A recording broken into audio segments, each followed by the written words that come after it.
Muchas gracias. Bueno, continuando con este importante segundo foro nacional sobre el TMEC, Plan México y Nearshoring es la mesa que vamos a tener en este momento, que corresponde a la mesa número 1, inversión de calidad, reto del TMEC, el Plan México y el Nearshoring. Voy a presentar a las y los panelistas que van a estar aquí en esta mesa de trabajo y posterior a ello iniciaremos con sus intervenciones. Doy la bienvenida a la maestra Noemí Orán Levy Orlik. Bienvenida, doctora en Economía, profesora titular en la Facultad de Economía de la UNAM, investigadora emérita del Sistema Nacional de Investigadoras e Investigadores y quien ha recibido el reconocimiento como Sor Juana Inés de la Cruz y Premio Universidad Nacional. Sus líneas de investigación incluyen desarrollo económico, industrialización, productividad, financiamiento y sistema financiero. Bienvenida, doctora. Doy la bienvenida al doctor Samuel Ortiz Velázquez, quien es profesor de tiempo completo de la Facultad de Economía de la UNAM, miembro SNI nivel 1, premiado por Bancomex y la UNAM. Actualmente es responsable técnico del proyecto CECIT, Estrategia de Política Industrial para el Fortalecimiento y Desarrollo de las Capacidades Productivas Nacionales, y también del proyecto de investigación UNAM PAD, la inversión extranjera directa en México en la era del nearshoring, debates teóricos, metodológicos y empíricos. Bienvenido, doctor Samuel.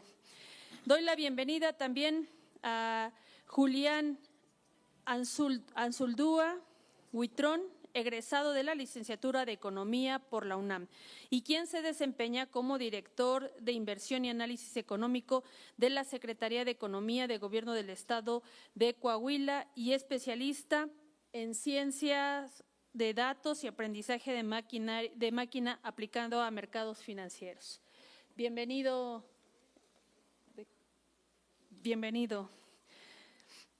Doy la bienvenida también a María Guadalupe Lugo, doctora en Políticas Públicas y Desarrollo por la Universidad de Guadalajara, quien actualmente es profesora de la Universidad de Guadalajara, miembro del Sistema de Investigadores nivel C y quien ha realizado estancias de investigación en la Universidad de Seijo, Japón, y es autora de publicaciones en revistas y libros académicos. Su línea de investigación es la política económica y el comercio entre Japón y México. Bienvenida, maestra. Doy la bienvenida también a Daniel Lugo Villavicencio Carvajal. Bienvenido, doctor en Sociología Industrial e Innovación por la Universidad de Lyon, Francia, miembro del Sistema Nacional de Investigadoras e Investigadores, nivel 3, y de la Academia Mexicana de Ciencias. Él es profesor investigador de la UNAM Xochimilco y miembro de la Junta Directiva de la UNAM para el periodo 2022-2028. Sus líneas de investigación son innovación sustentable, política de ciencias, tecnología e innovación y desarrollo industrial. Bienvenido. De la UAM. Bienvenido, doctor. Doy la bienvenida también a Héctor Daniel Chávez Galeana, maestro de Economía de la Innovación, doctorante y miembro del área académica sobre política económica y desarrollo por la Universidad Autónoma Metropolitana. Bienvenido también. Él ha sido consultor en análisis de políticas públicas de ciencia y tecnología por la UNESCO, colaborador del Colegio de México y miembro del Grupo de Investigación sobre Nearshoring e Industria 4.0 de la UAM. Sus áreas de investigación son la economía industrial y la economía de la ciencia. Bienvenido. Y finalmente, integra en nuestra mesa Jorge Meléndez Barón. Bienvenido, doctor en Economía por la Universidad de Chicago. Es economista en jefe y titular de la Unidad de Planeación y Evaluación de Afores 21 Banorte. Entre otros cargos, ha sido titular de la Unidad de Banca, Valores y Ahorros de la Secretaría de Hacienda y Crédito Público, también director de Finanzas y titular de la Unidad de Inversiones Financieras del IMSS y secretario general de la Conferencia Interamericana de Seguridad social. Bienvenido, doctor, y a todas y todos ustedes, bienvenidos. Arrancamos con la mesa de trabajo y queda en uso de la voz, querida doctora Noemí. Adelante. Buenas tardes, buenos días. Antes que se ponga en pantalla, aprovecho de agradecer la invitación a este seminario, particularmente a Samuel y las autoridades de este H Cámara de Diputados. Ponemos la presentación, no sé cómo funciona.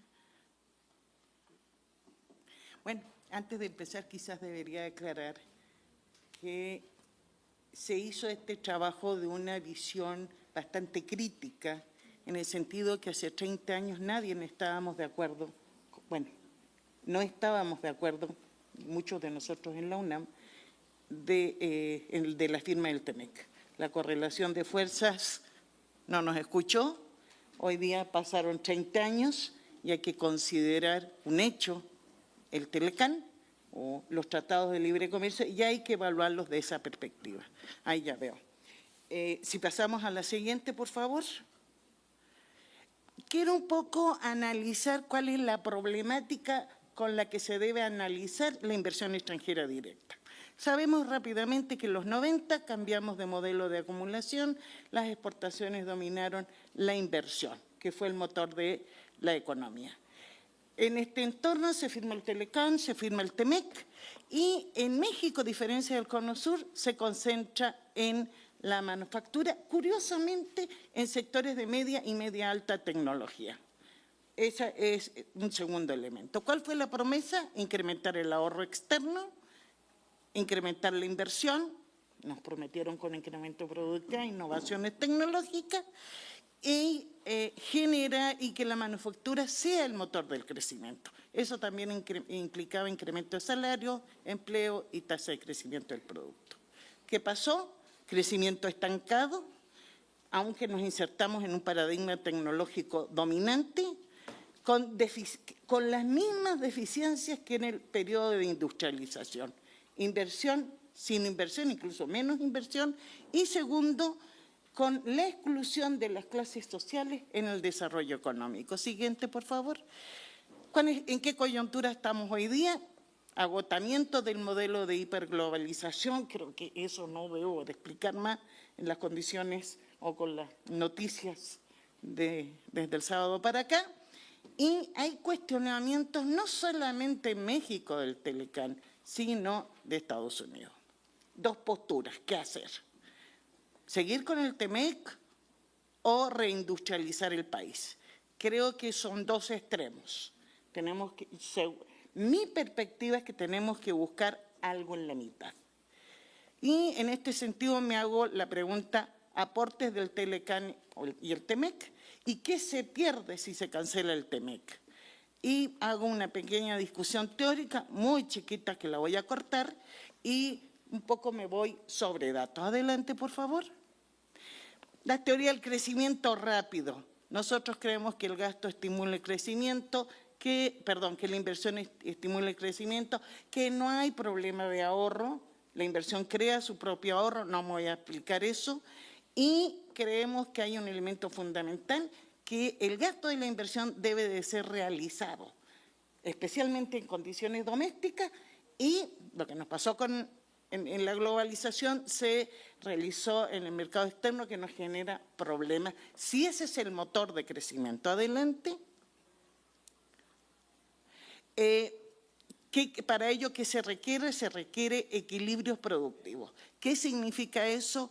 Incluir sectores complejos de la producción. Necesitamos producción, un sector productivo de maquinaria, cosa que no tenemos y ni la hemos tenido, y de bienes complejos, que se llama un poco consumo capitalista, y un sector productor de bienes y salarios para no tener una hiperinflación por el lado del mercado interno. La política pública ¿qué tiene que hacer? Garantizar inversión de pleno empleo, garantizar la reinversión de las ganancias capitalistas, ahí podemos hablar un poco de política impositiva, salarios que sean capaces de generar demanda efectiva y políticas hacia las pymes. Las pymes no van a crecer como las corporaciones, las grandes corporaciones, tienen otra lógica.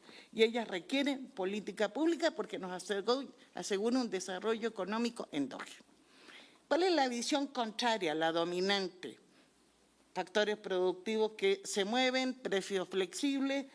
Nos dicen y los repiten, y casi todo el mundo lo tiene en el DNA, que el ahorro determina la inversión y que hay que mover la tasa de interés para bajar el consumo presente e incrementar el ahorro y la inversión.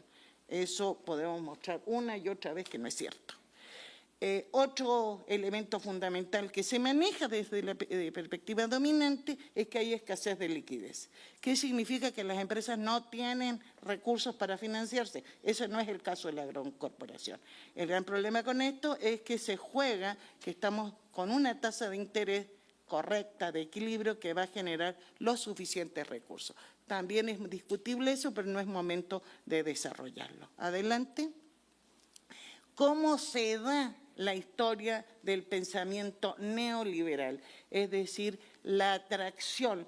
¿Quién nos convence en los 60 de la atracción de inversión extranjera directa y ahorro externo? Todo el planteamiento de lo que se llamó los neoliberales, McKinnon, Shaw, etcétera, no voy a meterme, pero ¿qué planteaban? Vivimos en una economía con represión financiera, ahorramos poco e invertimos mal. Abran las economías, todo va a ser maravilla y dulzura y crecimiento. Eso es lo que nos prometieron. Bajo esa visión se rompe el modelo de industrialización, que efectivamente tenía sus problemas, pero se podía cambiar, y además da la base al consenso de Washington. Entonces, en ese contexto, ahí tenemos las bases ideológicas de este planteamiento. La siguiente, por favor, y ahora voy a empezar con los numeritos. La siguiente, por favor. Aquí, ¿qué estoy haciendo? Fundamentalmente estoy mirando cómo está México en la inversión extranjera directa. No me voy a meter con inversión extranjera de capital en el mundo y en América Latina. Con respecto al mundo, la primera sección de los tres, nosotros tenemos que a partir de después con la imposición del Telecán, empieza a incrementar mucho en América Latina y en México la inversión extranjera. En términos de salida, de exportación de capital, somos uno de los países de América Latina que más exporta capital al resto del mundo, aunque es pequeño. Con eso podemos decir que se instala el capitalismo oligopólico, la gran empresa en México. Eso es a partir de los 2000. En términos de stocks, hemos venido acumulando rápidamente el monto de empresas que dominan la producción extranjera y sí ha crecido de manera importante el stock de capital de empresas mexicanas fuera del país. Entonces ahí estamos un poco en esa dinámica. La siguiente, por favor. Aquí, ¿qué estoy haciendo? Aquí estoy mirando la inversión extranjera con respecto a la formación bruta de capital fijo. No es muy grande en México con respecto a América Latina, pero tampoco es muy baja. Pero lo que llama la atención en el grupo de datos de medios es cómo sube la inversión greenfield, es decir, la inversión nueva, aunque tiene sus problemáticas, tampoco me voy a meter en eso, en México. Eso llama mucho la atención. Y también llama la atención que fusiones y adquisiciones en México no es tan grande, por eso puse la gráfica. Del lado izquierdo tenemos fusiones y adquisiciones, que es muy bajo, máximo 2.8, como sube y después baja. Entonces, un poco ahí tenemos la historia de cuál es la situación de la inversión extranjera directa mundo, México, Latinoamérica y México. La siguiente, por favor. Bueno, ahora viene lo bonito, quizás. Aquí estoy comparando inversión extranjera en sectores, las principales actividades, y inversión extranjera directa. En el lado izquierdo tenemos inversión extranjera directa y podemos ver que la inversión extranjera directa se va fundamentalmente a manufactura, si es que leo bien. Y en el lado izquierdo tenemos valor agregado. Aquí inmediatamente surge un problema. La inversión extranjera directa se concentra fundamentalmente en manufactura o en el sector secundario, pero el valor agregado bruto no es tan elevado, ¿sí? Entonces, ahí es la primera cosa que quería llamar la atención. Mucha inversión extranjera directa concentrada para industrializar, poco valor agregado. Seguimos. Aquí hicimos un pequeño diagrama donde ponemos 4 cuadrículas. En la parte, en el cuadrante A, que es el extremo, que es esto, derecho superior, tenemos fabricación de equipo y transporte, que es la principal rama exportadora, sensible a aranceles, y tenemos alta inversión extranjera y valor agregado alto. Pero fíjense que en las ramas de abajo, bueno, en la AB tenemos, seguimos con la BA, que es alto valor agregado y baja inversión extranjera, que es la alimentaria. Curiosamente, por favor, fíjense en el cuadrante BB. Ahí tenemos poca inversión extranjera y poco valor agregado, pero son las ramas básicas de motor de crecimiento en la economía. Sectores de bienes de capital son las industrias claves por su complejidad tecnológica y esas no están impactadas fuertemente por la inversión extranjera, aunque no omitida. Siguiente, por favor. Aquí hago lo mismo, pero lo hago a través del tiempo. Y me voy fijando, por ejemplo, que en equipos y transporte realmente se dinamiza a partir de los 2000, después de la crisis de 2008, tenemos que en alimentos no es constante la inversión extranjera directa, se dinamizó después de 99, computación y electrónica es más o menos estable, y la otra que quisiera llamar la atención es la química, empieza muy fuerte en inversión extranjera directa, no impacta en valor agregado. Entonces, tenemos un poco lo mismo. Bueno, y abajo tenemos intermediación crediticia, que sabemos que no tiene gran productividad. No me voy a meter en eso, necesaria, pero controlada por el capital extranjero. Aquí me voy a quiero ver cuál es la relación de la inversión extranjera directa. Me voy a productividad, exportaciones y intensidad tecnológica. La productividad la tengo que medir a través, perdón, pero eso no fue culpa mía, la tengo que medir a través de la tasa de crecimiento y me pregunto cómo fue impulsada por la tasa de crecimiento del empleo. ¿Qué veo ahí? No veo muy bien, pero lo que me doy cuenta es que la que está con círculo rojo creo que es la manufactura, ¿no? Sí, perdón, pero pues mi ojo ya está muy usado. Entonces, ahí tenemos una alta participación de la inversión extranjera directa y nuevamente aquí me fui a ver el valor agregado bruto, la tasa de crecimiento con el empleo. No es tan fuerte bueno, sí es importante en la manufactura, pero ustedes se dan cuenta que el valor agregado todavía en nuestro país está en el sector servicios.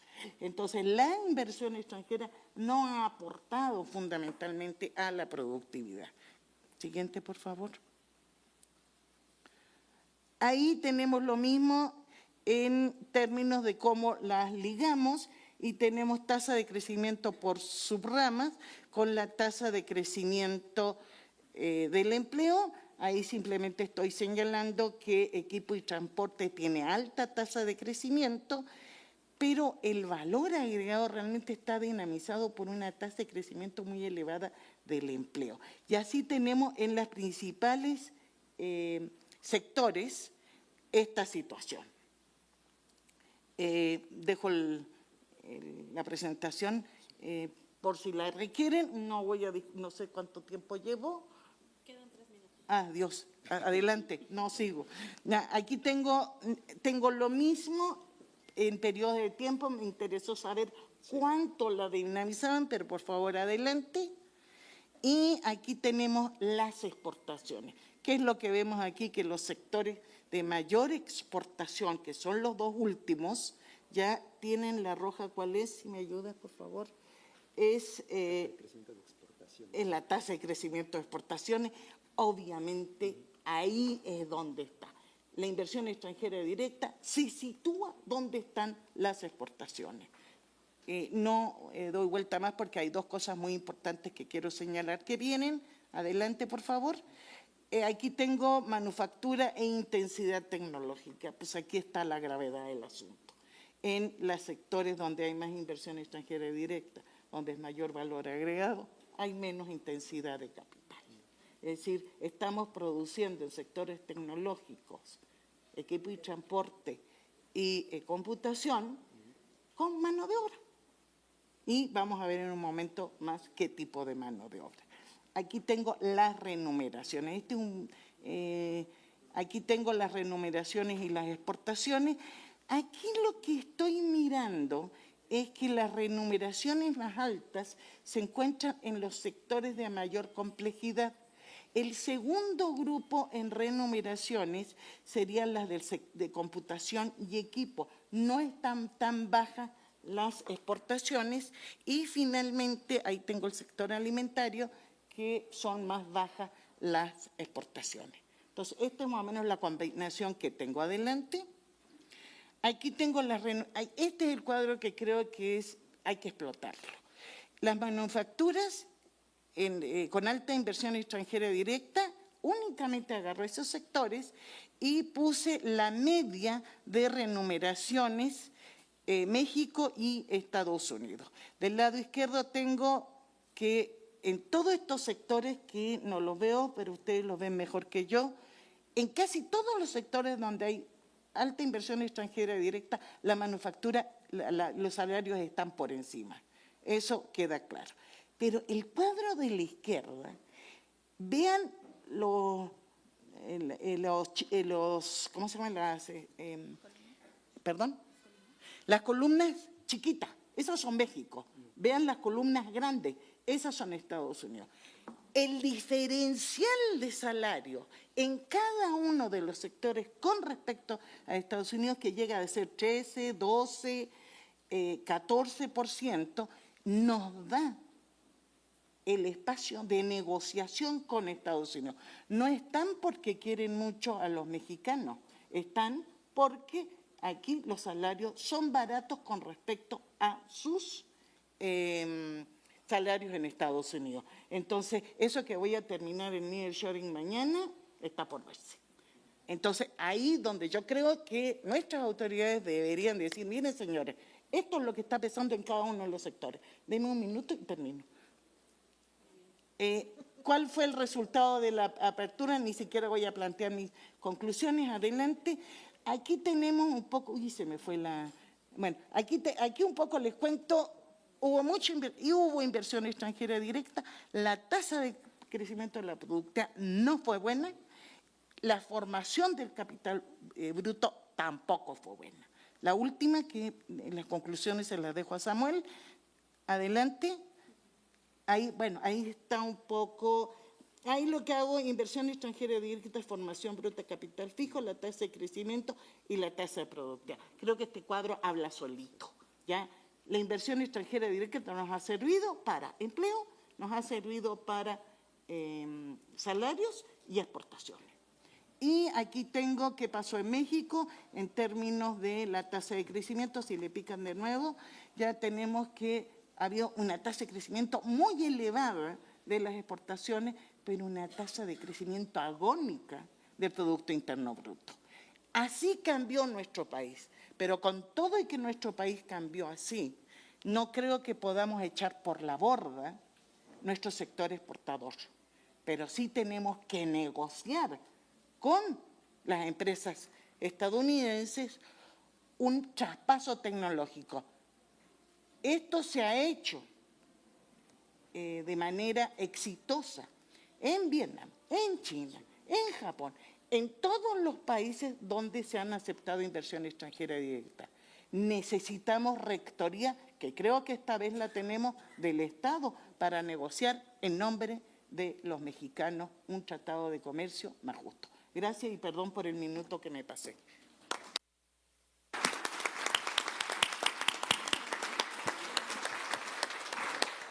Muchas gracias, doctora Noemí. Damos paso a la siguiente intervención. Esta es una intervención mixta entre el doctor Samuel Ortiz Velázquez y Julián Ansaldúa Huitrón. Inversión de calidad, reto del TEMEC y el Plan México. Adelante. Hola, ¿qué tal? Buen día. Muy contento de participar en esta mesa número 1 dedicada a la inversión de calidad, ¿no? Es una ponencia en coautoría con Julián Ansaldúa, ¿no? Siguiente, por favor.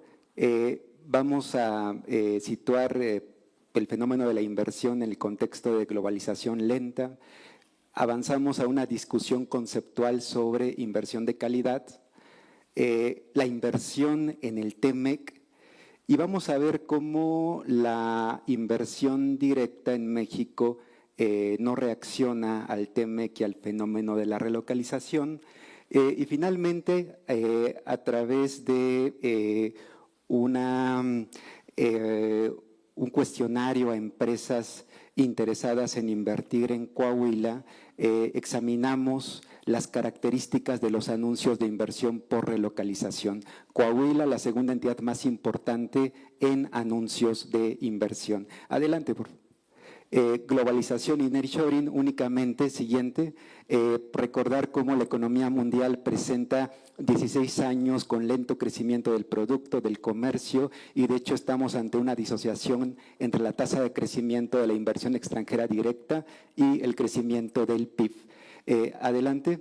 De tal forma que primero la pandemia y luego Trump operan como aceleradores de una tendencia que ya tiene 16 años y el dato que tenemos más reciente con base en la estadística de Estados Unidos es que la tasa arancelaria efectiva cobrada a las exportaciones mexicanas en Estados Unidos ya está por arriba del 4%, muy por arriba del arancel nación más favorecida y claro, considerando que el arancel promedio macroeconómico en el TEMEC es de 0.25%, ¿no? Como comentábamos en un inicio, esto significa que más del 80% de las exportaciones mexicanas desde abril de 2025 ya enfrentan un aumento en la tasa arancelaria y claro, en el caso de China el arancel efectivo se sitúa casi en un 40%. Esa es la realidad. Avanzamos, por favor. Y en este contexto de menos inversión, resulta pertinente detenernos un momento a discutir el concepto de inversión de calidad, ¿no? Vamos a avanzar y para ello voy a partir de un esquema de negociación propuesto por Dunning entre empresas multinacionales y estados nacionales, a partir de lo cual se pueden desprender dos hipótesis, ¿no? Uno, si es mayor la competencia por la inversión entre países, más gobiernos necesitan garantizar que sus factores de localización sean tan atractivos como las de sus competidores y la balanza se inclina en favor de las multinacionales. Como alternativa 2 tenemos que si es mayor el atractivo por las empresas multinacionales, por los recursos, por las capacidades o mercados de un país anfitrión, y mayor competencia entre empresas multinacionales por esos activos estratégicos, es más probable que el gobierno pueda implementar acciones para extraer, ¿verdad?, inversiones de calidad, ¿no?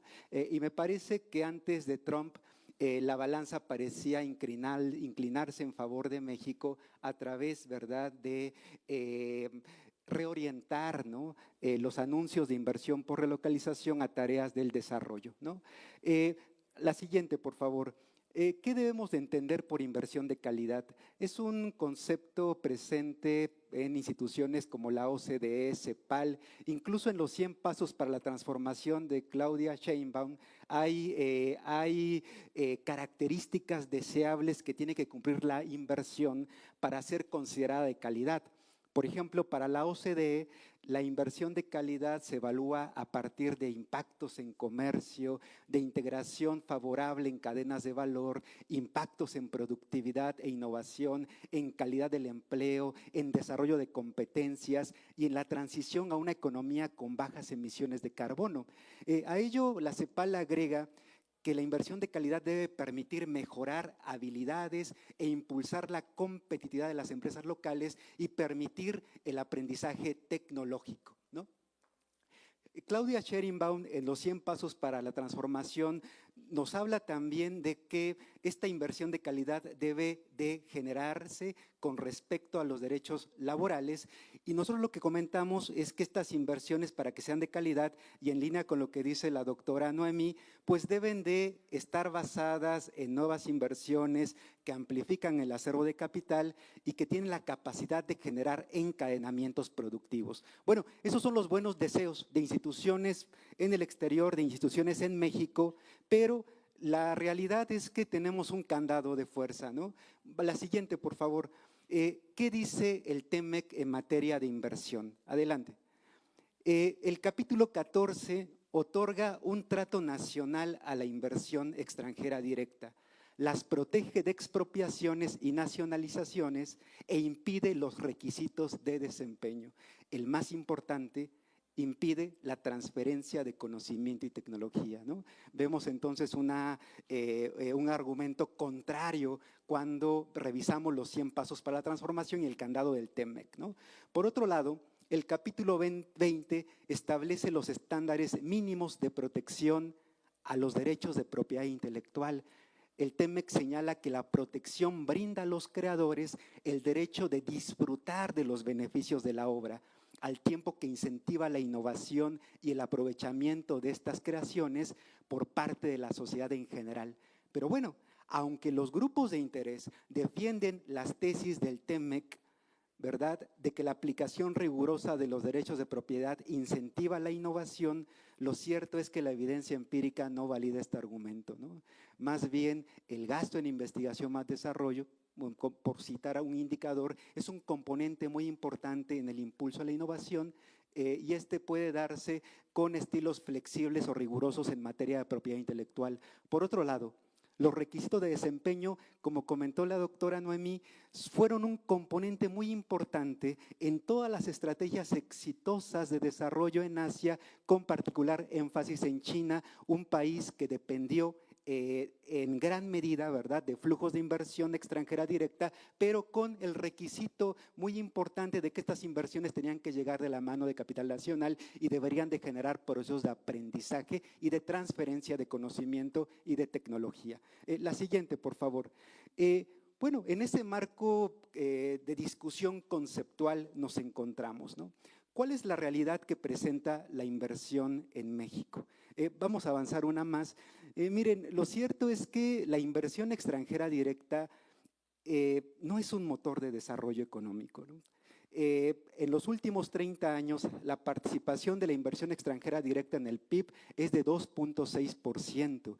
Y de hecho, ¿verdad?, de 2013 a 2018, y comparando con el periodo de AMLO, bueno, observamos incluso un leve descenso, y lo que nos llama mucho la atención es que en términos de estructura, la inversión privada nacional, ¿verdad?, ha elevado su participación relativa en el producto en el sexenio de AMLO y en un contexto donde la inversión pública no reacciona. Siguiente, por favor. Los últimos trimestres, como comentamos, dan cuenta de una lenta expansión del producto. Y fíjense ustedes que comparando los primeros trimestres de cada sexenio presidencial, desde Vicente Fox hasta el primer trimestre de gobierno de Claudia Sheinbaum, sí observamos una dinámica interesante, ¿no?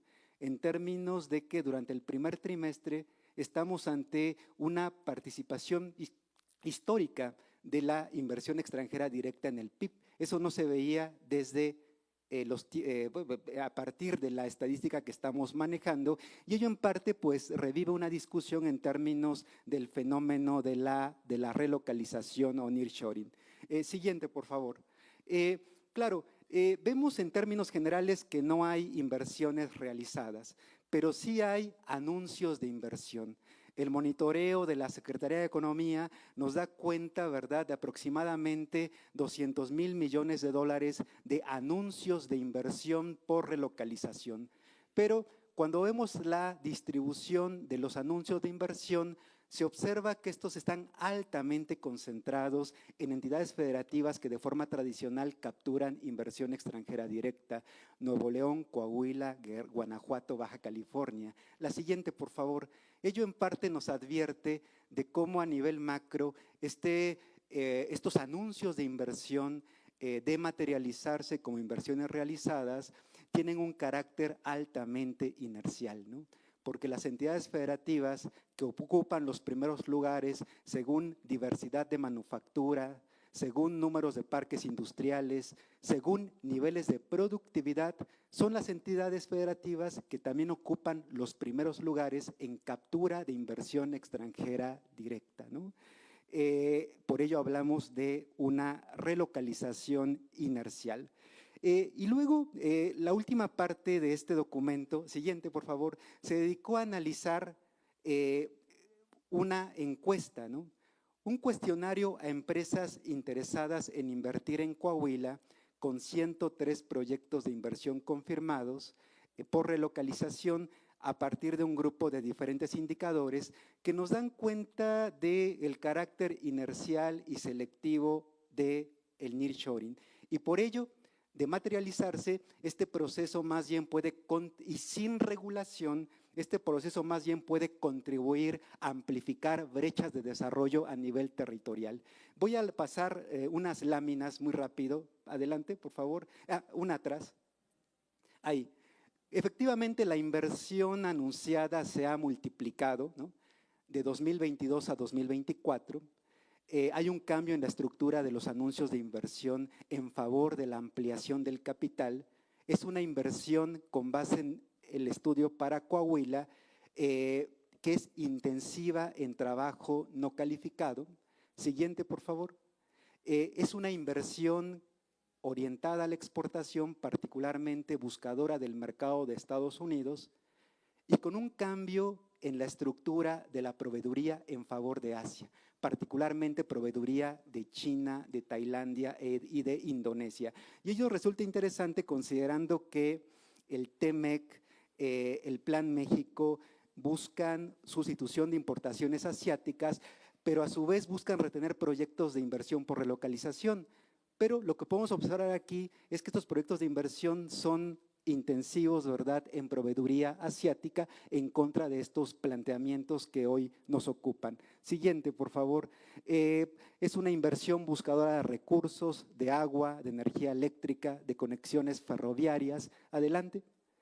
Es una inversión altamente concentrada en 4 manufacturas vinculadas a la industria automotriz. No hay inversiones diferentes, por ejemplo, en materia de electromovilidad.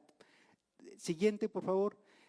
La inversión TEMEC crece, pero también crece la inversión asiática. Estados Unidos y China son los principales inversores con aumentos en los números, en las inversiones anunciadas en estas entidades.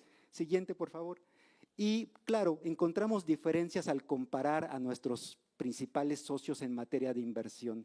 La preferencia, ¿verdad?, atrás por favor, de la inversión estadounidense por ampliación de capital frente a empresas chinas que se manifiestan en favor de nuevas inversiones.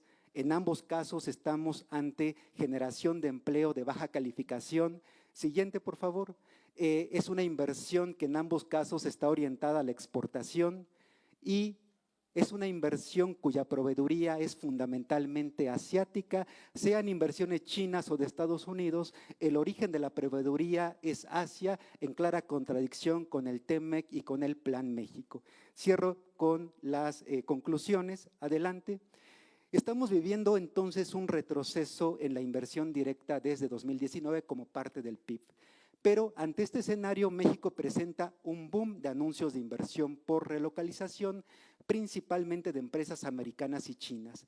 La política proteccionista de Trump ha puesto en suspenso algunos anuncios de inversión y bueno, el Plan México, con incentivos que representan apenas el 0.1% del PIB, pues busca evitar la cancelación de algunos proyectos de inversión por relocalización, la continuidad del TEMEC y un programa de sustitución de importaciones. Pero el reto del Plan México, en nuestra opinión, es que si este logra retener los proyectos por relocalización, tenemos que avanzar a una discusión con respecto a la inversión de calidad, porque sin regulación la inversión nearshoring contribuirá más bien, como lo ha hecho históricamente, amplificar brechas de desarrollo a nivel regional. Siguiente, en Coahuila, el análisis presentado a nivel de empresas habla de que estamos ante un fenómeno inercial y selectivo donde el sur-sureste no tiene mayor importancia en estos grandes proyectos.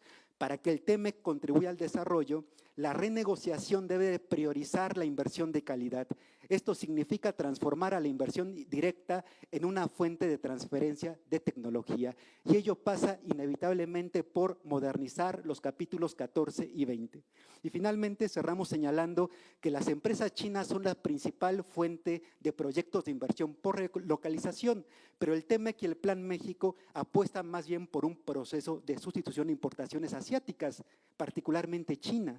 Por ello conviene preguntarnos si a México le conviene cerrar la puerta al país asiático o bien si se puede orientar la inversión china a objetivos de desarrollo. Pues muchas gracias por el tiempo.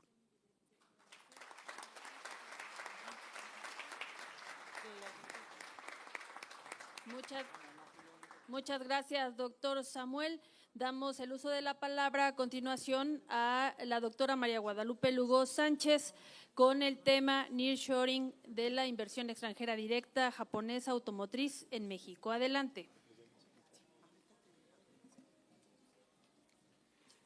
Gracias. Gracias. Agradezco la invitación a este segundo Foro Nacional al doctor Samuel Ortiz Velázquez y a las autoridades de la UNAM por dar oportunidad y continuidad a estos proyectos de investigación en un momento tan clave para nuestro país.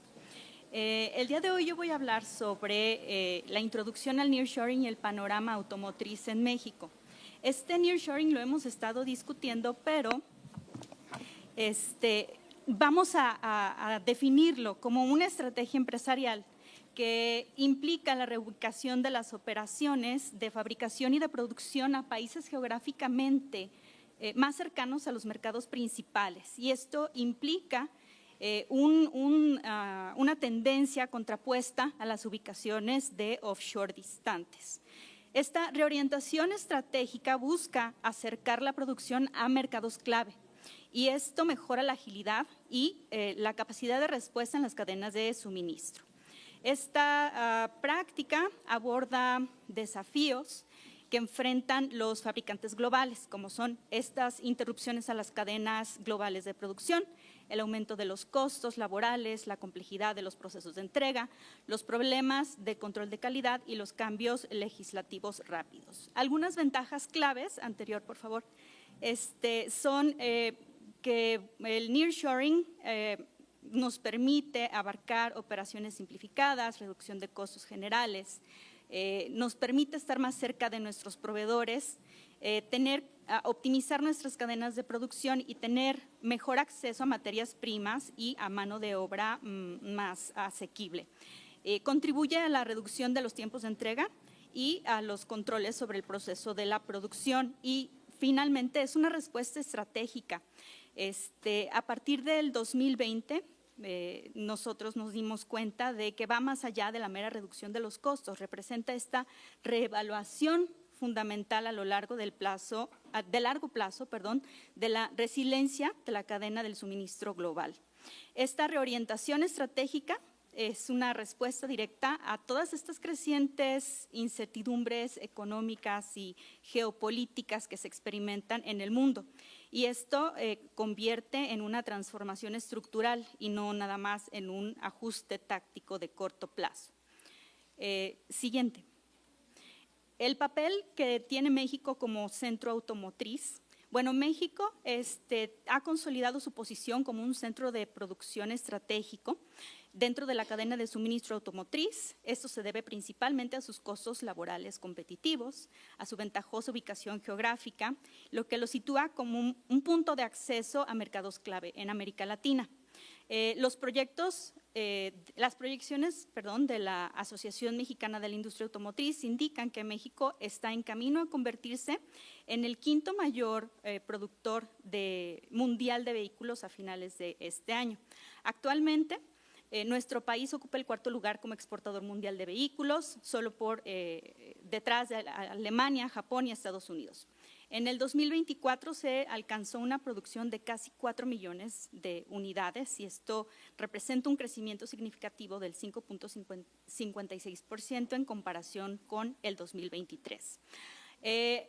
Los pronósticos para el 2025 anticipan un crecimiento continuo. Una parte sustancial de la producción automotriz, el 95%, consiste en vehículos particulares de pasajeros y de esta producción el 87% es notable y se destina a los mercados de exportación. 80% está dirigida a Estados Unidos. Entonces, esta profunda y arraigada integración de México en la cadena de suministro automotriz de Norteamérica, especialmente esta solidez de los lazos de exportación con Estados Unidos, lo posiciona como un socio indispensable para los fabricantes de equipos originales japoneses que buscan esta eficiencia y este dinamismo regional, aprovechando las bondades de la minimización de las barreras de entrada y la maximización de las sinergias operativas para las iniciativas del nearshoring. Hay algunos factores de atracción para la inversión japonesa. Bueno, mencioné que una de ellas es la ubicación estratégica. También contar con el TEMEC, el tratado que desempeña un papel fundamental y tenemos talento calificado, voy a regresar a este punto más adelante, es porque tenemos ingenieros graduados anualmente, la cifra es de alrededor de 110,000 personas, es un sólido sistema educativo, contamos con un sólido sistema educativo y bueno, además otro factor es el crecimiento económico general de México que vuelve a nuestro país como atractivo.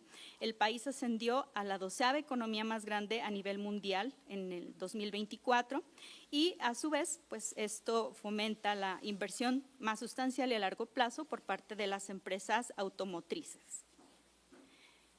Los factores que impulsan particularmente el nearshoring automotriz japonés a México.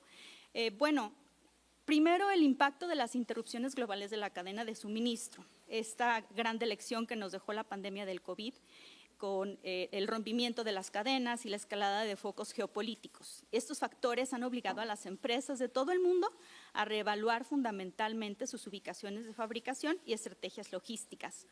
El siguiente punto es la de las ventajas de proximidad con Estados Unidos, porque bueno, esto nos reduce los tiempos de tránsito, los costos y la capacidad de respuesta. Y un aspecto que me resulta interesante es esta estrategia de China más uno o China plus one, porque bueno, hay consideraciones geopolíticas en medio.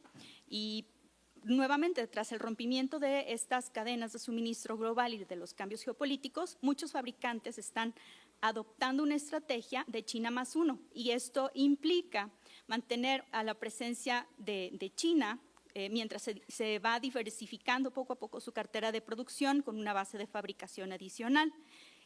Con México emergiendo como una opción muy atractiva para las empresas que tienen como objetivo el mercado de Latinoamérica. Siguiente.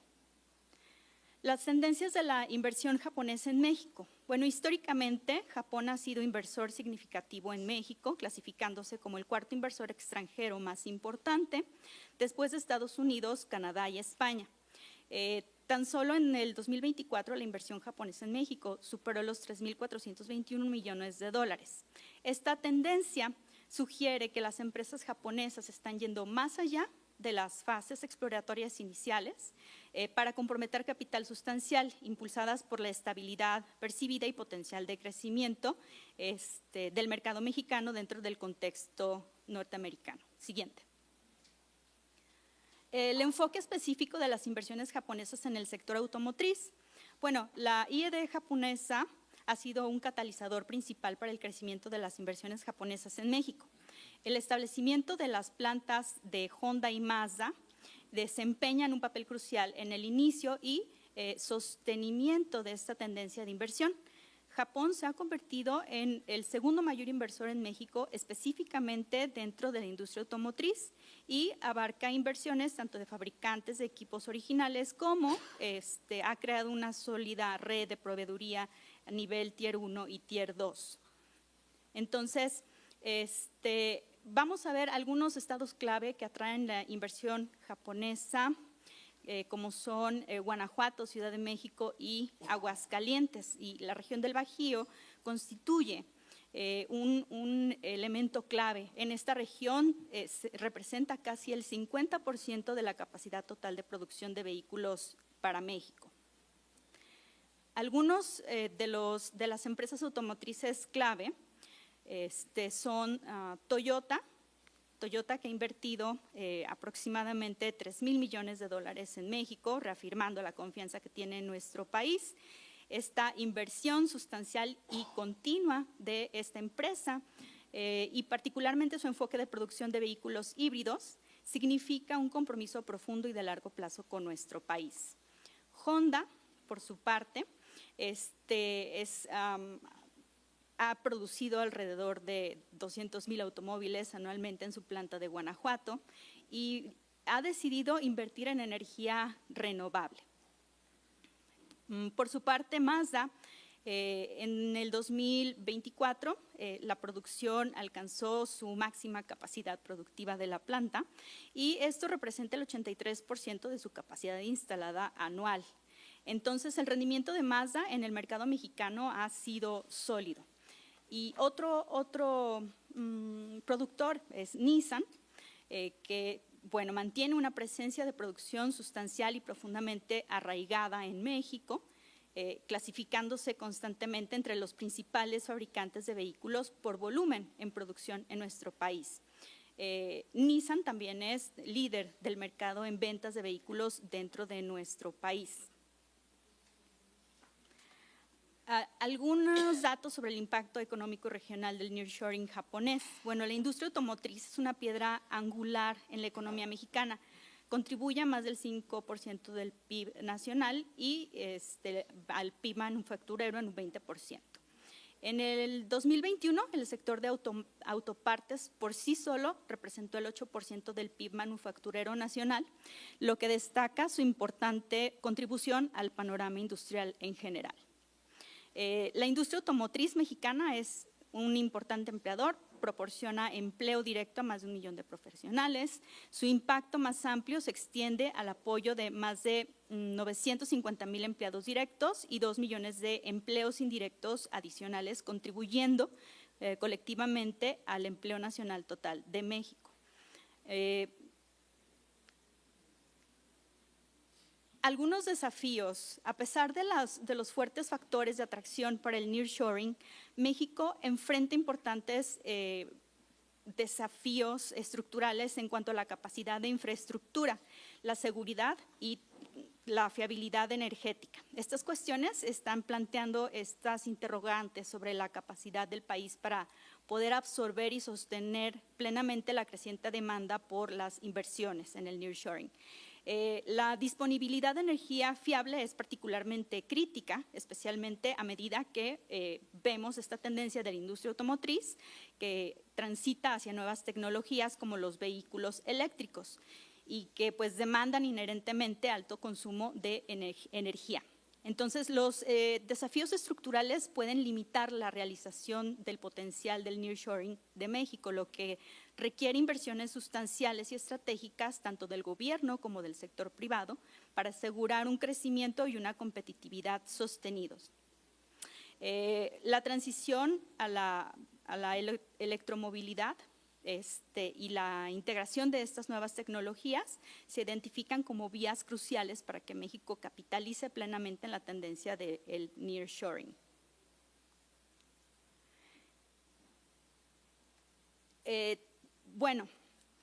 Acercándome al final de esta presentación, la relación automotriz entre México y Japón está evolucionando hacia una integración más profunda y cada vez más compleja.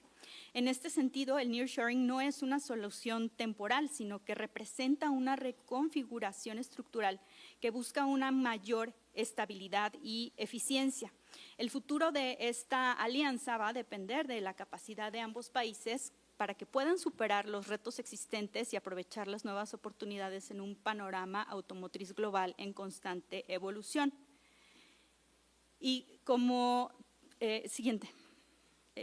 algunas conclusiones es que, bueno, la persistente incertidumbre sobre las cadenas de suministro globales está siendo exacerbada por el aumento de los precios del combustible, el incremento de los costos laborales y la situación política global tan volátil que ha acelerado significativamente la tendencia hacia el nearshoring como un imperativo estratégico.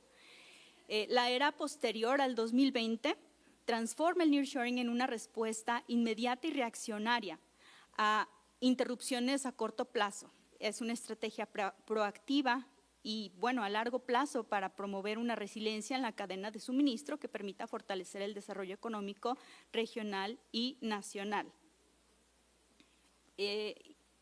Algunas actualizaciones a esta investigación es que el 11 de junio de este año en Tokio, Japón, se firmó la minuta para la implementación del proyecto Fortalecimiento de la Industria Automotriz, incluyendo los vehículos eléctricos a través del desarrollo de recursos humanos en Aguascalientes.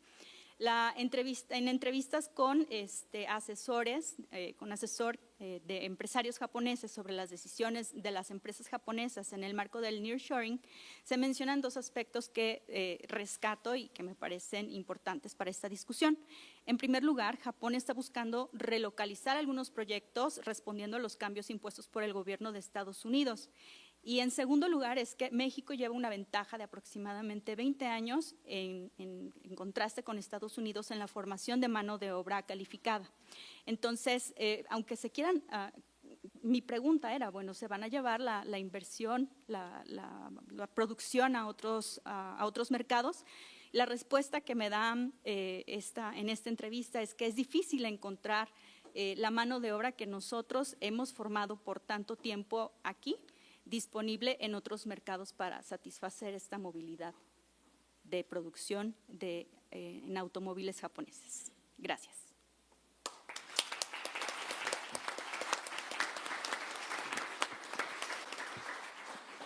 Muchísimas gracias por esta ponencia. Damos el paso a la siguiente ponencia que tiene como título un mapeo del nearshoring automotriz en México, retos, oportunidades y estrategias para favorecer inversión intensiva en tecnologías, a cargo de Daniel Hugo Villavicencio Carvajal y Héctor Daniel Chávez Galeana. Adelante. Muchas gracias. Pasan a la siguiente, por favor. Bueno, primero que nada queremos agradecer la invitación y el espacio en el que podemos presentar algunos avances de nuestra investigación sobre el tema, mi colega Héctor Daniel y yo. Y quiero empezar diciendo que el título tiene algo de significativo. Ponemos mapeo porque precisamente la falta de datos, mucho más allá del monto de las inversiones o el número de empleos generados por el nearshoring, no permite escudriñar un poquito más lo que realmente está pasando en el ámbito de la industria a partir de las inversiones extranjeras directas. Entonces, por eso ponemos mapeo, porque todavía no tenemos conclusiones muy finas al respecto. Metodológicamente hemos intentado obtener datos de distintas fuentes, hacer ahí una mezcla, fuentes de diversa índole, y aquí les presentamos algunos de los hallazgos que nos importan. En primer lugar, analizamos el caso de nearshoring en la industria automotriz, porque la industria automotriz representa no solo para México, sino para el mundo, un sector muy dinámico en términos de inversiones, de investigación y desarrollo y de innovaciones. En el ámbito mundial es un sector que ha aumentado y crecido económicamente y sobre todo ha impulsado el desarrollo y ventas de la producción de automóviles híbridos y eléctricos. Y ese trae como consecuencia cambios específicos en el proceso productivo a través de la inversión en tecnologías de punta y cambios en la composición de las cadenas de valor y de las redes de proveeduría. Y por eso es importante ver si eso está ocurriendo en el mundo, qué parte de eso también está ocurriendo en México. Entonces, hay nuevas trayectorias, implica personal calificado, implica tener infraestructura para investigación y desarrollo, implica relaciones con las universidades y con centros de investigación. Y nos importa hacer una especie de zoom ¿no?, de enfocar un poquito más en lo que ocurre a partir de la producción de vehículos híbridos y eléctricos, porque estos traen consigo un aspecto que nos interesa y que ya más o menos se ha presentado en las dos primeras ponencias, que tienen que ser hasta dónde eso implica mayor valor agregado. Efectivamente, la producción de vehículos híbridos eléctricos, a partir de la modificación de los componentes en el vehículo, implica mayor investigación, mayor tecnología y por lo tanto supondríamos mayor valor agregado en la producción. En el ámbito mundial, China ha emergido como el principal competidor hoy día y productor de vehículos híbridos y eléctricos. Y la siguiente, por favor. Y eso ha traído consigo cambios en la dinámica de las cadenas globales de valor de la producción automotriz y sobre todo, como ya sabemos, una especie de, por llamarlo vulgarmente, berrinche en términos de lo que ocurre en la política industrial de Estados Unidos, que es nuestro principal mercado para vehículos convencionales y eléctricos en todo caso.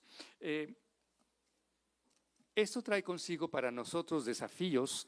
Hemos visto un corolario de ello, que son las medidas proteccionistas de Estados Unidos, y en el caso mundial, la industria automotriz sigue siendo, ahí lo ven en la gráfica de colores a la izquierda superior, el automotriz es hoy por hoy uno de los 3 sectores más importantes en la inversión en investigación y desarrollo a nivel mundial.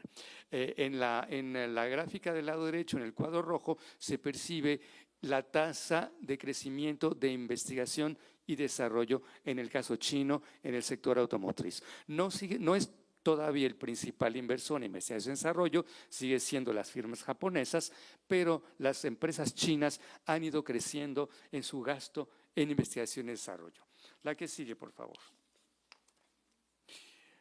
En el caso mexicano, tenemos, digamos, un telón de fondo que trae consigo como antecedente toda esta tendencia a la relocalización industrial en nuestro país. Tiene que ver con la irrupción de las cadenas de proveeduría a nivel mundial, a partir sobre todo de la pandemia, no exclusivamente, pero a partir de la pandemia.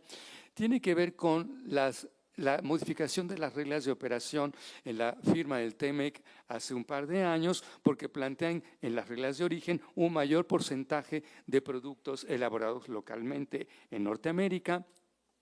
Tiene que ver con la competencia cada vez más álgida entre Estados Unidos y China sobre la dominación del mercado mundial de los automóviles y principalmente de los híbridos y los eléctricos, entre otros factores. Eso ha traído consigo grandes tendencias y anuncios, como ya lo mencionaban, anuncios de inversión en nuestro país. Algunos se han confirmado, no todos se han confirmado necesariamente. La siguiente, por favor. Pero antes de pasar a los datos más específicos de lo que está ocurriendo con el nearshoring, quiero recordar algunos aspectos de la industria automotriz en México. Tiene larga trayectoria y se aceleró la inversión y el crecimiento de productos, partes y piezas y componentes automotrices, así como el ensamblaje de automóviles a partir de la firma del Tratado de Libre Comercio en el 94. Y nos convirtió, ya lo mencionaban antes, en una plataforma de producción de vehículos, sobre todo convencionales, es decir, lo de motor de combustión interna, pero una plataforma de exportación. La cuota de la producción de vehículos para el mercado interno sigue siendo baja. Bueno, porque la economía, ya lo mencionaban, no ha crecido mucho, ni los salarios tampoco, y por lo tanto la adquisición de automóviles no es quizá una prioridad de amplios sectores de la población de nuestro país. En este marco, quiero mencionarles también el entramado complejo de las redes de proveeduría que fueron creándose y incrementando y creciendo a lo largo de los últimos 30, 40 años. Sin embargo, en estas redes de proveeduría hay jerarquías. Las cadenas de proveeduría son jerarquizadas entre hasta arriba las ensambladoras, en el primer eslabón las Tier 1, que son las proveedoras de módulos complejos. En segundo lugar, las Tier 2, que son proveedoras de componentes tecnológicamente sofisticados de las Tier 1, y en la base de la pirámide las Tier 3. Las Tier 3 son todas aquellas empresas de servicios a la proveeduría, de logística, de empaquetado, de comedores, de transportes de empleados, etcétera, etcétera, etcétera. Según distintas fuentes, no necesariamente oficiales, porque no hay un dato preciso, en los Tier 3 el sector de manufactura casi solo representa apenas 1/3 de toda digamos, la base de lo que llaman Tier 3. Es decir, ahí tenemos pymes mexicanas, ese 30% son las pymes mexicanas que proveen de componentes simples, poco complejos y de bajo valor agregado, principalmente arneses y principalmente pailería, embobinados, etcétera, etcétera. Y solo conocemos 2 empresas mexicanas que lograron escalar a Tier 2, que son Nemak y Metalsa. Algunas de software y de ciberseguridad empiezan a colocarse como empresas hasta Tier 1 incluso de capital mexicano, pero no existen datos oficiales donde se puedan identificar todas aquellas que sí han logrado escalar de Tier 3 a Tier 2 y de Tier 2 a Tier 1. Ahí empezamos con algunos problemas metodológicos del análisis. Entonces, estoy de acuerdo con el término que mencionaba Samuel del crecimiento de las redes de proveeduría y del nearshoring de carácter inercial, porque tiene que ver con que cada vez que se instala en México una ensambladora nueva, trae consigo sus Tier 1, si es que no están ya instalados en el país, o trae incluso consigo sus Tier 2, si es que todavía no hay instalados en el país. Entonces, las inversiones, buena parte de las inversiones tienen que ver con esa, digamos, obligatoria instalación de las proveedoras de las nuevas ensambladoras que son transnacionales. Y hemos encontrado incluso empresas turcas de India, de Checoslovaquia y de Austria que llegan al país porque ya son proveedoras de una nueva ensambladora norteamericana o incluso japonesa que se instala en el país.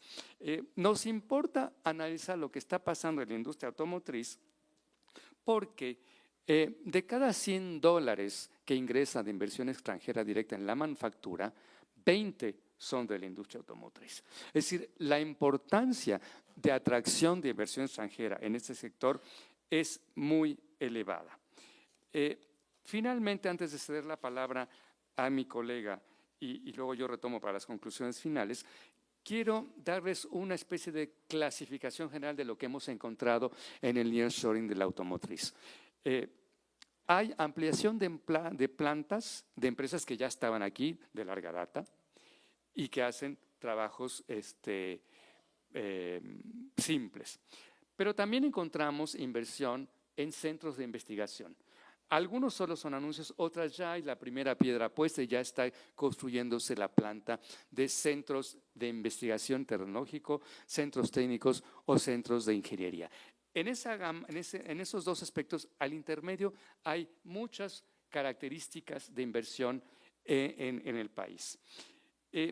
Y también tenemos empresas que vienen por primera vez y otras que tienen ya 15, 16, hasta 20 plantas repartidas en todo el país.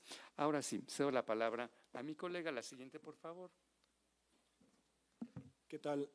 Sí, justamente como se ha dicho, al momento no hay datos sistematizados que se hayan producido en gran escala que reflejen justamente el proceso del nearshoring en el país, y en este estudio en curso justamente intentamos mapear un poco de lo que está sucediendo a partir de la consulta en la prensa empresarial especializada, la consulta también de los anuarios de inversión de fuentes especializadas como el Directorio Automotriz y la consulta de los propios enunciados de prensa que realizan las empresas que están generando inversiones en el país en sus, digamos, sitios web oficiales.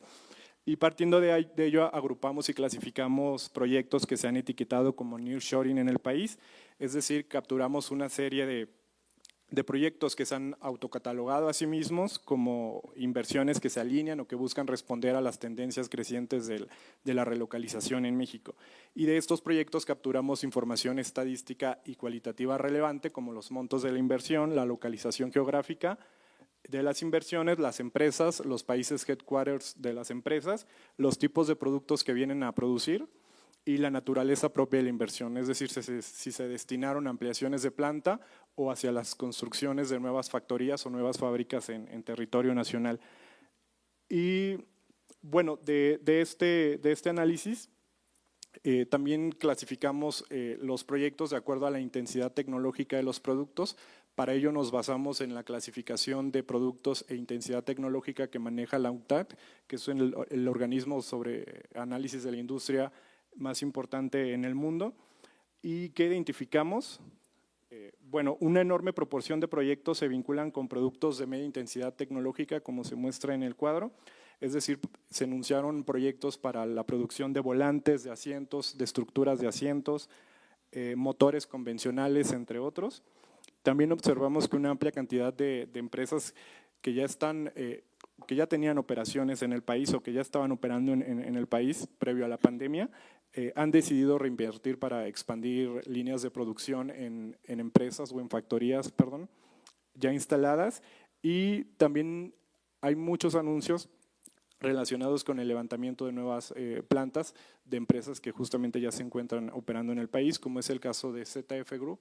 Puedes pasar a la siguiente, que es una empresa que ya tiene más de 30 años de operación en México y tiene, digamos, cerca de 17 plantas operando en varias localizaciones geográficas y ha invertido grandes montos para justamente ampliar la producción, las líneas de producción, para aumentar su cuota de participación en proveeduría de componentes automotrices.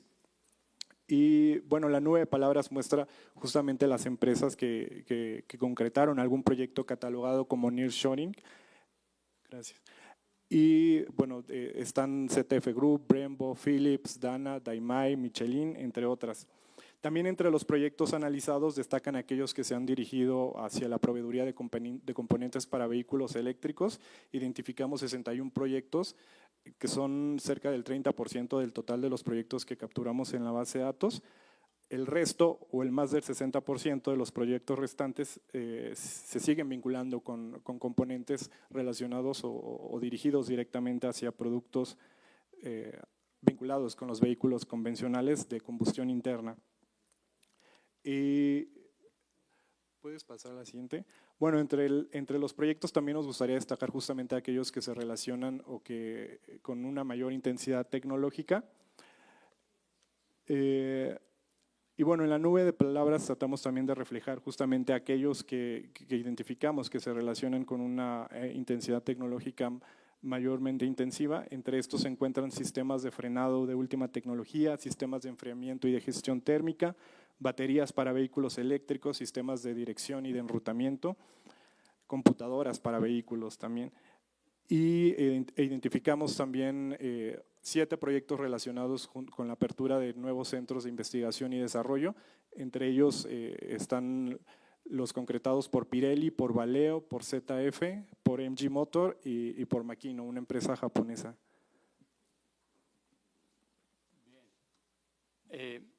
Y para concluir, bueno, también hay un centro de investigación en Ford, Cuautitlán, de una reciente creación. Para concluir, quisiera, la siguiente por favor, quisiera hablar de algunos grandes aspectos que nos importan aquí. Perdón. Para poder, digamos, el tema de política industrial es importante, pero para ello se requiere tener diagnósticos mucho más precisos y certeros de lo que realmente está pasando en el territorio, qué tipo de inversiones son, inversiones de calidad efectivamente, hacia dónde van dirigidas, cuáles son los factores de atracción geográfica en los diferentes estados, porque algunos han tenido algunas políticas específicas, pero no discriminan el tipo de inversión. Se requiere también estudios para identificar sobre todo los nichos de proveeduría que van a crecer más y de proveeduría intensiva en conocimiento y de alto valor agregado. Y dónde pueden participar hoy por hoy las empresas mexicanas, pero para ello también se requieren programas que les permitan capacitarse, escalar industrialmente y escalar tecnológicamente. Se requieren programas de desarrollo de proveedores locales de contenido y alto valor agregado y sobre todo incentivos por ejemplo, incentivos fiscales o otro tipo de programas para que las empresas mexicanas logren escalar en las cadenas de valor hacia eslabones de mayor intensidad tecnológica y mayor aprovechamiento del conocimiento. Y no solo el desarrollo de parques industriales. Se requiere sobre todo, y ya lo mencionaba sobre al principio, modificar las reglas y los incentivos a favor de la transferencia tecnológica. El modelo de China hoy es exitoso a 30 años de haber iniciado la apertura económica, porque la inversión extranjera tenía dos condiciones. Primero, en joint ventures con las empresas chinas ya establecidas, y segundo, un contrato de transferencia tecnológica a 10 años. Y eso fue algo de lo que no ocurrió ni en la firma del 94 ni en la firma del 2023.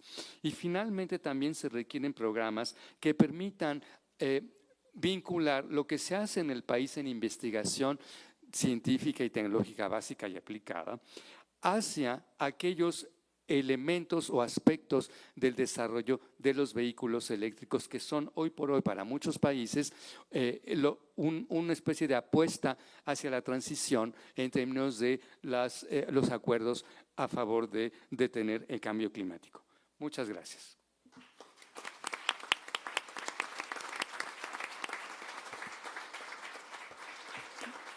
Muchas gracias, doctor. Damos paso al doctor Jorge Meléndez Barrón con la ponencia Nearshoring y ESG, nuevos vectores para la diversificación. Adelante, doctor. Muy buenas tardes a todos. Antes que nada, gracias por la invitación a este importante foro. Maestra Claudia Rivera, maestra Lorena Rodríguez, ¿cómo está? Doctor Samuel Ortiz, gracias. Avanzamos, por favor. Bueno, yo quisiera simplemente presentarles la visión de las oportunidades que hay desde el punto de vista de las AFORES.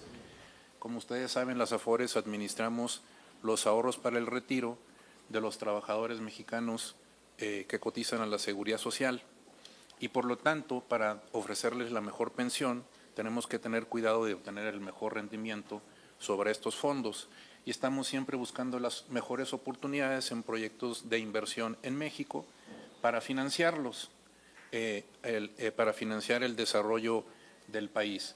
Les damos crédito o invertimos en el capital de las empresas que llevan a cabo estos proyectos. Por eso siempre estamos viendo qué oportunidades hay, y desde las perspectivas de las AFORES yo simplemente voy a querer mandar el mensaje de que vemos con optimismo. Si bien hay retos, también hay muchas oportunidades con relación al nearshoring en México, ahora que viene la renegociación del TEMEC, el establecimiento de aranceles diferenciados en las regiones del mundo por Estados Unidos y, por supuesto, con el apoyo del Plan México, que ataca varios de los aspectos que han comentado quienes me antecedieron en la palabra, como el cuidado de las condiciones laborales de los trabajadores mexicanos, el desarrollo regional, la infraestructura, la inversión eléctrica y en complemento con las inversiones con criterios ASG. Me preguntaban hace un momento qué es ASG. Son criterios ambientales, sociales y de gobierno.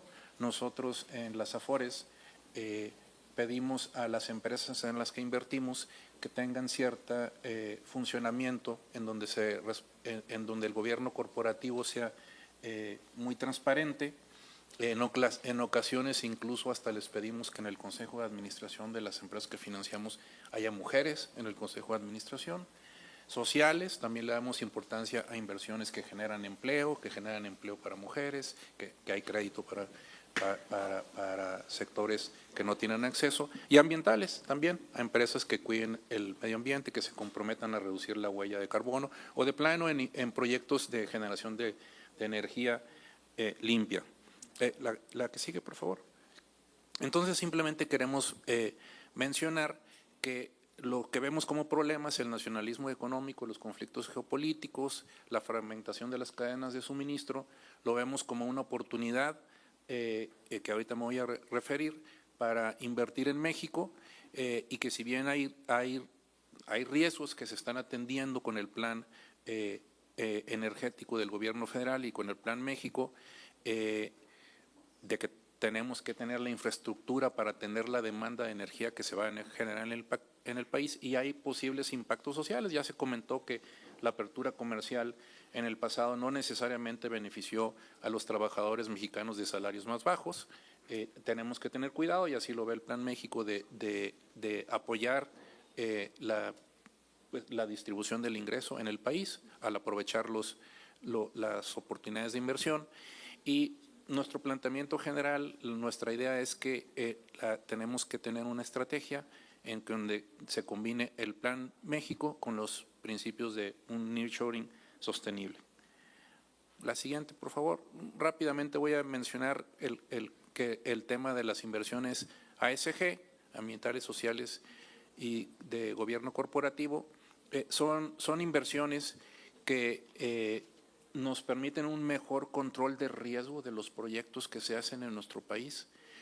Cuando invertimos en estas empresas que están construyendo infraestructura, que están haciendo inversiones en México, cuidamos que cumplan con la regulación, que no vayan a dañar el medio ambiente, y eso nos ayuda a administrar mejor su riesgo. Y hay múltiples estudios a nivel internacional de que estas inversiones son más rentables. Las empresas que cumplen con estos criterios dan mejores retornos ajustados por riesgo, son menos volátiles sus resultados, generan mejores rendimientos.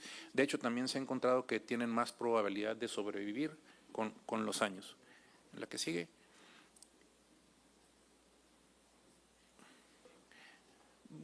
¿Qué hacemos las Afores? Simplemente cuando vamos a invertir en plantas industriales, en plantas de generación de energía eléctrica, en plantas, verificamos que las prácticas de las empresas sean sostenibles, identificamos los riesgos, nos involucramos, participamos en comités que están al tanto de cómo se gestiona la empresa y damos seguimiento y monitoreo. Nosotros consideramos que los principios del nearshoring de ASG son totalmente complementarios con el nearshoring. Las empresas que quieren invertir en México también tienen que dar cuenta en sus países de que respetan el medio ambiente, de que se comportan éticamente, y por eso consideramos que México se puede posicionar como un refugio de inversiones sostenibles. La que sigue. Bueno, no me detengo mucho aquí, simplemente con estas inversiones las Afores contribuimos al cumplimiento de 14 de los 17 Objetivos del Desarrollo Sostenible de las Naciones Unidas, sobre todo los relacionados con reducir la pobreza, la promoción de la salud, la educación de calidad, el acceso a energías limpias y el fomento al trabajo decente. La adelantamos. Y como les mencionaba, las Afores financiamos todos estos proyectos. Los fondos de las Afores superan los 7 billones de pesos en México, es decir, más del 21% del Producto Interno Bruto son los recursos de los trabajadores que nosotros invertimos. De estos, los invertimos en distintos sectores de la economía, y aquí les presento algunas cifras. En el sector de energía tenemos invertidos 316,000 millones de pesos. En general, a las empresas del sector privado contribuimos con financiamiento con casi 2 billones de pesos. Tenemos inversiones en infraestructura por 775,000 millones de pesos e inversiones en carreteras por 103,000 millones de pesos. Muchas de las carreteras que vemos de la Ciudad de México a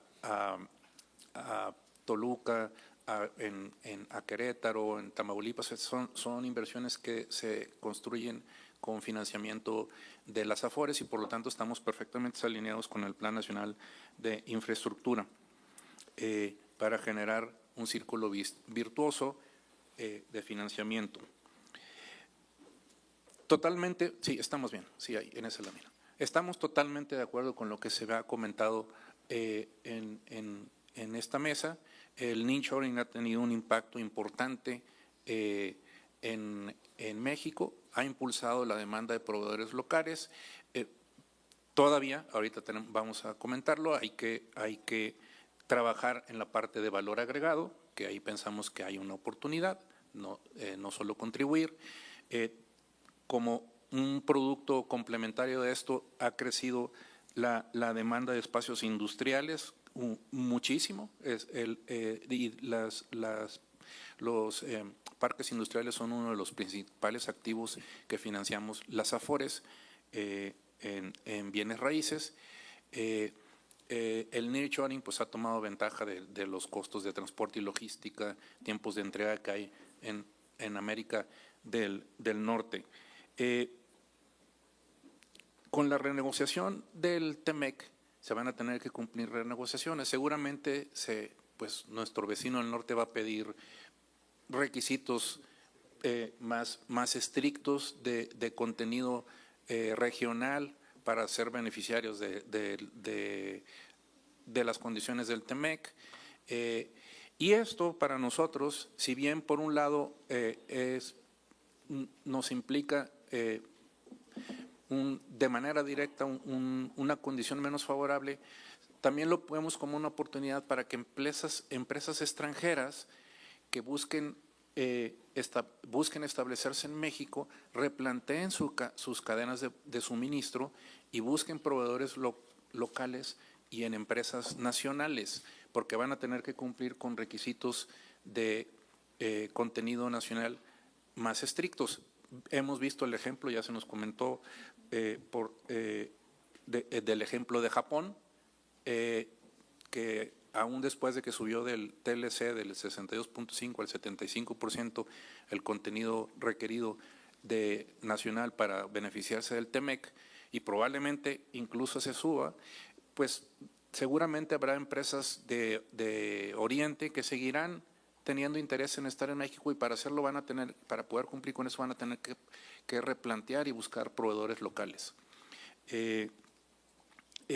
Por la ubicación que tenemos, por el diferencial, porque aun y cuando se replanteen los aranceles a las importaciones de Estados Unidos provenientes de México, de cualquier forma se mostraron algunos aranceles en una de las presentaciones, de cualquier forma son inferiores a los de otras regiones del mundo. Entonces, va a seguir siendo importante estar integrados y cercanos a nuestro bloque norteamericano. Además, en la siguiente, por favor, además de estas oportunidades que estamos viendo, en complemento, se ha modificado el régimen de inversión de las AFORES, y ahora se nos va a permitir invertir más en activos estructurados, en fibras, que son precisamente con las que financiamos carreteras, aeropuertos, ferrocarriles, electricidad, agua potable, parques industriales, hoteles. El turismo también es una industria importante en nuestro país, y también se incrementó lo que vamos a poder invertir en fibras. Fibras son los fideicomisos de bienes raíces, o sea, precisamente parques industriales, hoteles, oficinas comerciales. De hecho, en fibras, en este momento, cuando todavía no se aplica este incremento que ya nos van a permitir, ya tenemos invertidos 190,000 millones de pesos, y en estructurados, que son los certificados de capital de desarrollo, en que invertimos en carreteras, aeropuertos, agua potable, electricidad, tenemos inversiones por 281,000 millones de pesos. Simplemente quería cerrar comentando que estamos de acuerdo en lo que se ha mencionado en la mesa. Hay una oportunidad importante en la última lámina, oportunidades importantes de proyectos en los que, a final de cuentas, lo importante va a ser negociar bien en tratado del TEMEC, negociarlo bien y tener cuidado en un apoyo, correcta ejecución del plan México que ha propuesto el gobierno federal. Pues, muchas gracias.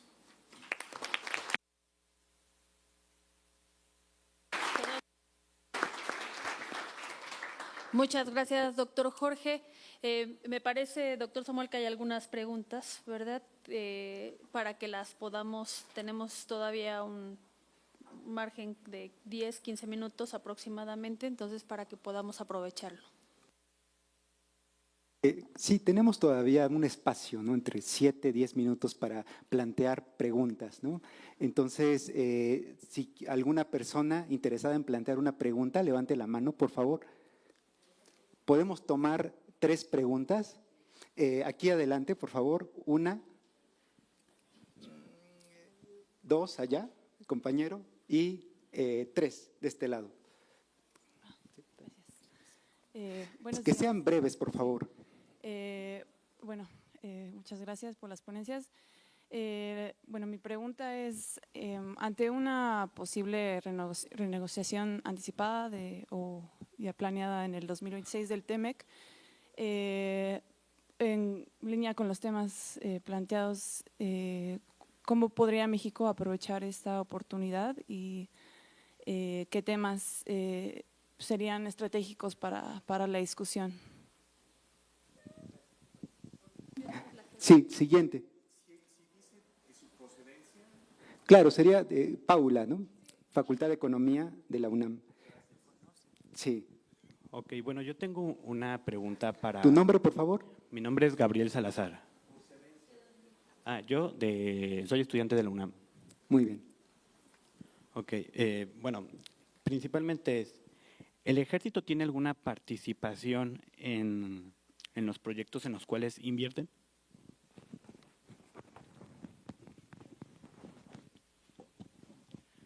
Bueno, ¿el ejército tiene alguna participación en los proyectos en los cuales son invertidas las AFORES?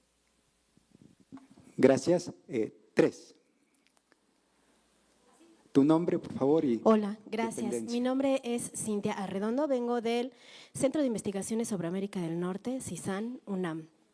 Y estoy estudiando el capítulo 14 y quería preguntarles en esta renegociación si será posible meter, o cómo ven ustedes la posibilidad de poner provisiones de inversiones de calidad en ese capítulo 14, porque viene todo el mecanismo de solución de controversias, pero esto es muy desfavorable para el Estado mexicano.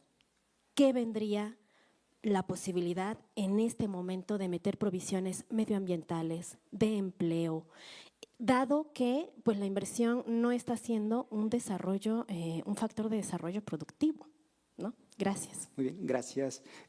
Vamos a tener 1 minuto, ¿les parece?, para una respuesta breve. Iniciamos con la doctora Noemí Levy. Yo creo que la última pregunta… Yo creo que la pregunta es básica, la última.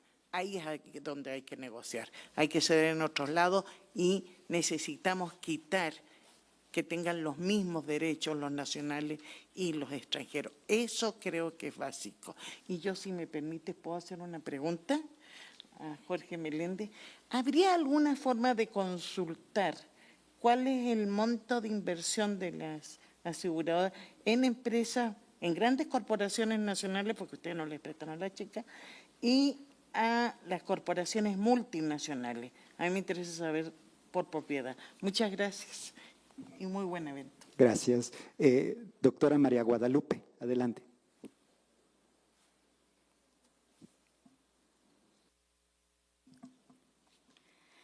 Bueno, para el caso de la inversión en Japón, coincido que es necesario pensar en una renegociación que sea justa para todas las partes involucradas. En el caso de la inversión japonesa se ve una tendencia de búsqueda de opciones por parte de los empresarios japoneses. Entonces, esta renegociación va a ser crucial para que se tomen decisiones acerca de las nuevas inversiones de Japón a México. Gracias.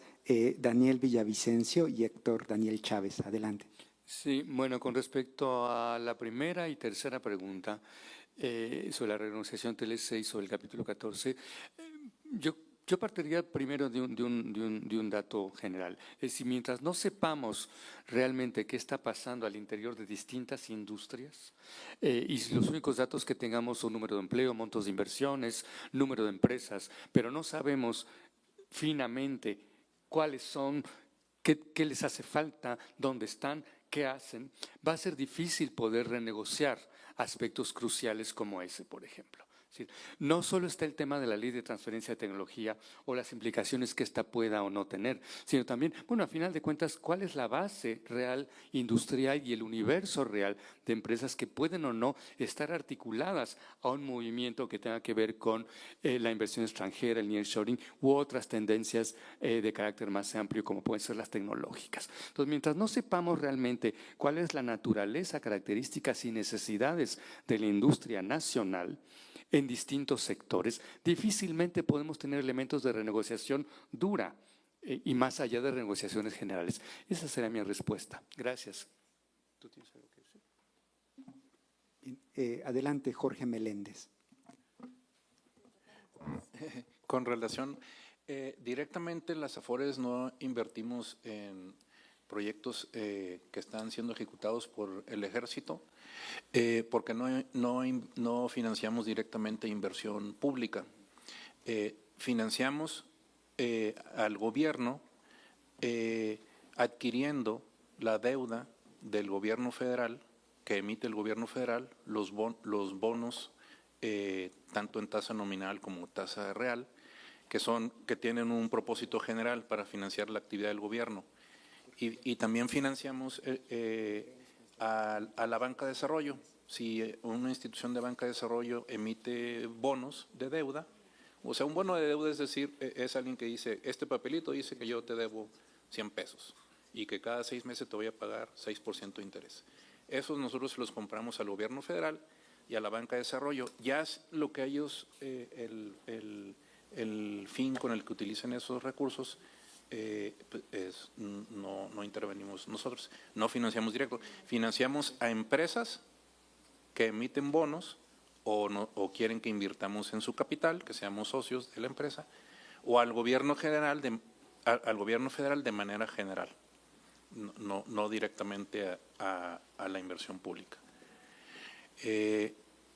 Y con relación a en qué invertimos las Afores, sí, cada 3 meses la Comisión del Sistema de Ahorro para el Retiro publica un informe en donde se puede consultar en su página internet. De hecho, lo envía a la Cámara de Diputados un informe sobre la operación de las Afores y ahí dice con cierto detalle cuánto se dedica a financiar al gobierno federal, cuánto a empresas privadas mediante deuda, cuánto a empresas privadas mediante inversión en el capital de las empresas, cuánto en proyectos de este tipo.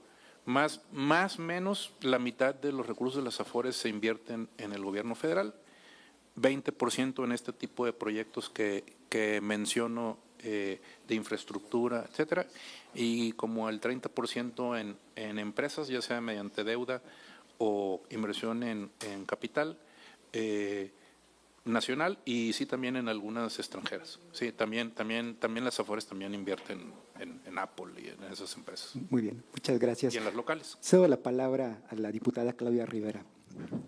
Muchas gracias. Con esto damos por terminada esta primera mesa de trabajo. Vamos a continuar, ya saben, de manera simultánea en las demás mesas, todo el resto del día de hoy y mañana martes 24. Pero antes de retirarnos vamos a hacer entrega de las constancias de participación. Les voy a pedir que nos pongamos de pie, por favor, y hago entrega de constancia de participación a Héctor Daniel Chávez Galeana. Un aplauso, por favor.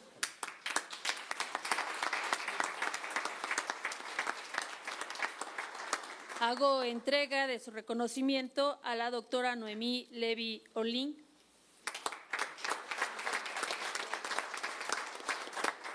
Al doctor Samuel Ortiz Velázquez.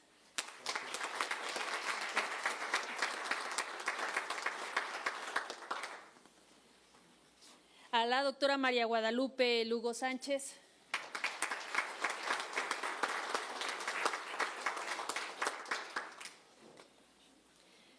a Julián Ansaldúa Huitrón,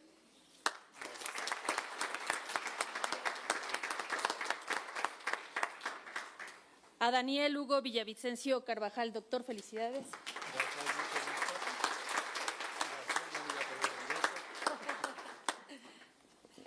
Y al doctor Jorge Meléndez Barrón. Y a la diputada Claudia Rivera por su labor como moderadora de esta mesa.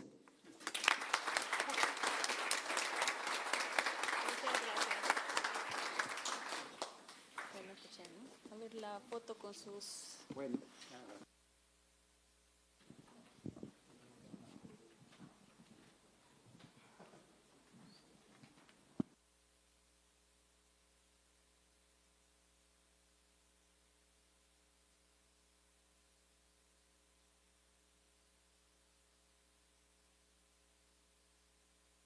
Bueno, les invitamos a continuar en esta sala de protocolos para la mesa 4, Política Arancelaria de Trump 2.0, Impactos en México. De esta manera concluye la mesa 1, Inversión de Calidad, Reto del TEMEC, el Plan México y el Nearshoring. En nuestro segundo foro nacional, el TEMEC en su encrucijada, neoproteccionismo, relocalización y política industrial. Nosotros vamos a una pausa y regresamos aquí en el canal del Congreso.